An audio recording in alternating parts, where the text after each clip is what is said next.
Hello and welcome back to our channel. So today in this video we are going to learn about how you can flip in CapCut app. So without wasting much of our time, let's dive into the video.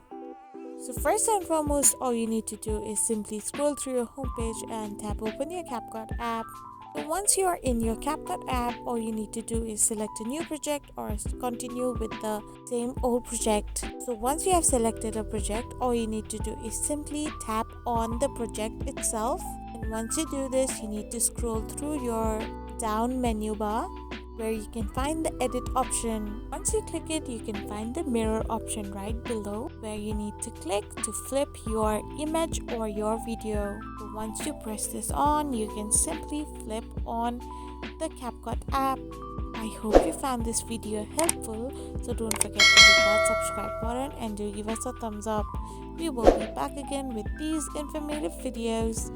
Thank you for watching.